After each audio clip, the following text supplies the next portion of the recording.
Hello family गासैखौबो बरायबाय आरो गासैखौबो बजबबाय आंनि नैबे एसे सोदोबखौहाय खोनासंनो थाखाय। दा दिनैहाय बिटिसि नि एकर्ड डे ना। दा बिटिसि एकर्ड डे आवहाय जोंनि मानगोनां साराहाय खामानिखौ मावगासिनो दङ, फालिगासिनो दङ। आरटिएस हाउसआवबो बिथाङाहाय खामानि मावगासिनो दङ। दा बे बिटिसि एकर्ड बानायनायावहाय जोंनि मानगोनां खाम्फा बरगयारि बिथाङाबो दंफायोमोन। बियो मानो फैदिया ना फैदोंमोन नामा ना खिबा आंसो बेखौहाय नुवाखै नामा? दा नोंथांमोनाहाय नुदोंब्ला नोंथांमोना नुसनदोंब्ला कमेन्ट खालामहरदो। আজি হল 23rd Bodoland day. 23rd Bodoland day এইটো আমি প্ৰথম কাৰ্যসূচী হিচাপে বিটিসি সেক্ৰেটাৰিয়েটত বডফা উপেন্দ্ৰনাথ ব্ৰহ্মক আমি শ্ৰদ্ধাঞ্জলি জনাই আহিছোঁ। ইয়াৰ পিছত আমি নেশ্যনেল ফ্লেগ আমি হইষ্ট কৰিছোঁ। ইয়াৰ পিছত আমি এতিয়া 2624 যিটো মাৰ্চাৰ্ছ সিহঁতক আমি শ্ৰদ্ধাঞ্জলি জনাই আছোঁ। ইয়াৰ পিছত আমাৰ ৰাজহুৱা মিটিং হ'ব। যেন হওক এইটো যিটো বিটিসি চুক্তি সেইটো ঐতিহাসিক চুক্তি, কনষ্টিটিউচনেল। আৰু সবে জানে এই বিটিসি চুক্তি দ্বাৰা দি বিটিসি অঞ্চলত কি হৈছে হোৱা নাই সবে জানে, মই ক'ব লগা একো নাই। আৰু এই চুক্তিত সকলো জাতি জনগোষ্ঠীৰ অৱদান আছে, সেইটো সবে জানে। আমি সকলো জাতি জনগোষ্ঠীৰ পৰা সঁহাৰি পাইছোঁ। অসমীয়াই হওক, বেংগলী হওক, নেপালী হওক, ৰাজবংশী হওক বা আদিবাসী হওক বা নাথযোগী হওক বা সত্যধৰে হওক, সকলো জাতি জনগোষ্ঠীৰ পৰা আমি সঁহাৰি পাইছোঁ, সহায় পাইছোঁ। সেইকাৰণে আমি 2003 চনত 10 ফেব্ৰুৱাৰীত সেই চুক্তিটো আমি কৰিব পাৰিছোঁ আৰু সকলোৰে অৱদান আছে। আৰু এই চুক্তিৰ দ্বাৰা দি আমি বিটিসি অঞ্চলত কি কৰিব পাৰিছে পৰা নাই সবে জানে আৰু আমি সবকে সন্মান কৰোঁ। আৰু ভৱিষ্যত যাতে আমি আকৌ ইয়াতকে আৰু যাতে বেছি কাম কৰিব পাৰে তাৰ কাৰণে আমি ভগৱানৰ ওচৰত, ঈশ্বৰৰ ওচৰত, আল্লাহৰ ওচৰত মই প্ৰাৰ্থনা কৰিছোঁ। কথা সেইটোৱে। ৰাজনীতি একো নহয়। 2025ত বিপিএফ দল হিচাপে অকলে নিৰ্বাচন খেলিব আৰু বিপিএফে চৰকাৰ গঠন কৰিব। এইটো 100% কথা। ইয়াত কোনো শক্তিয়ে আমাক ৰখাব নোৱাৰে। বিটিসি চুক্তিৰ পিছত বিটিআৰ চুক্তি আৰু পুনৰ হৈছে। বিটিআৰ চুক্তিত এইটো একো নাই, এইটো পিচ এগ্ৰিমেণ্ট। ইয়াত কোনোবা দফাটো যে ইমপ্লিমেণ্ট কৰিব লাগে এইটো নাই। খালি একটাই আছিল যে যেহেতু ইয়াত এই শান্তি চুক্তিত NDFB ইনভলভ আছে, NDFBৰ কেডাৰ বা লিডাৰসকলে জেলৰ পৰা ওলাব লাগিছিল বা ইহঁতৰ কেছটো শেষ হ'ব লাগিছিল, সেইটোৱে আছে।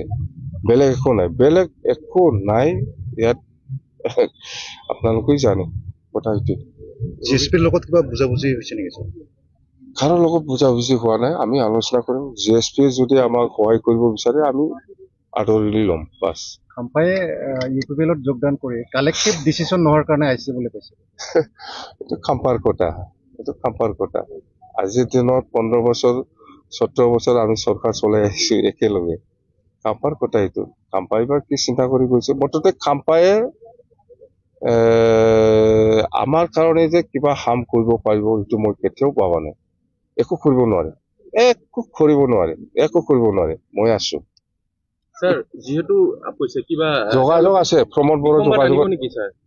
কাৰ লগত যেনেকে দলৰ মাজতে একো আনিব নোৱাৰে, একো আনিব নোৱাৰে, একো নহয়। খাম্পা হওক, চন্দন হওক বা কোনবাই হওক, একো কৰিব নোৱাৰে। বিটিসিত একো কৰিব নোৱাৰে। বিটিসিত মই আছো, মই কাম কৰি যাম। আৰু ৰাইজ আছে, কাকো ভয় কৰা মানুহ নহয় মই। আৰু মই চিন্তাও কৰা নাই বিটিসিত যে কিবা নষ্ট হ'ব, মই ভাবাই নাই। খাম্পা কৈছে কিবা ক্ষতি হ'ব নেকি চবেই ভাবি আছে, কিন্তু ক্ষতি নহয়। আৰু খাম্পাটো মই কৈছো প্ৰমোদে মোৰ লগত যোগাযোগ কৰিছিল, হয় এইটো লৈ যা বুলি কৈছো মই। সেইটোৱে স্যাৰ, এতিয়ালৈকে 2 লাখ এপ্লিকেশ্যন কৰিছে। এইটো এপ্লিকেশ্যন দিয়াৰ লাষ্ট দিনটো 15 তাৰিখ লাষ্ট ডেট। আৰু আছে, বহুত হৈছে আৰু আহিব। সংখ্যাটো কিমান স্যাৰ? সংখ্যাত 40টা সমষ্টিত 120 হৈছে, 120 হৈছে। স্যাৰ আগত 17টা পাই চৰকাৰ কৰিব পাৰি সুবিধা হৈছিল এইবাৰ কেনেকুৱা সিচুৱেশ্যন সবসময় একে নাথাকে আপোনালোকে চাওক আপোনালোকক মই দেখাই দিম ইউপিএফে চৰকাৰ কৰিব ইউপিএফে চৰকাৰ নকৰে ইউপিএফে আজি চৰকাৰ নহব সেইটো গম পাই আছে প্ৰমোদ বৰাই সেইকাৰণে হাহাকাৰ লাগি আছে কিবা কিবি বকি আছে কিন্তু চৰকাৰ বিপিএফে কৰিব আপোনালোকে নিশ্চিন্ত থাকক আগৰ নিচিনা আপোনালোককো মই ফেচিলিটি দিম দে স্যাৰ চিএম ছাৰে কৈছে এইটো ছেপ্টেম্বৰত হ'ব বিটিচি ইলেকশ্যন নাই এইটো ছেপ্টেম্বৰত হয় না এপ্ৰিলত হয় এইটো গভৰ্ণমেণ্ট অফ আছামৰ বা ইলেকশ্যন কমিশ্যনৰ কথা ছেপ্টেম্বৰত হলেও বিপিএফে চৰকাৰ বনাব এপ্ৰিল মাহত কৰিলেও বিপিএফে চৰকাৰ কৰিব সেইটোৱে স্যাৰ আপোনাৰ আকৌ চিএলএ বা নাই যাব পাৰে মইতো যোৱা নাই না আপোনালোকে দেখা নাই অল ইণ্ডিয়াত কিমান MLA মন্ত্ৰীবিলাক পাৰ্টি সলনি কৰিছে তথাপিও একো হোৱা নাই আমাৰো যাব পাৰে কোনোবা যোৱাৰ কোনো আপত্তি নাই কিন্তু মই আছো আপোনাৰ বোলে নমিনেশ্যন দিবলৈ মানুহ নাথাকা হ'ব পিছত প্ৰমোদ বৰাই কৈছে কমলো যাম বা এইবিলাক কথা হয় দেই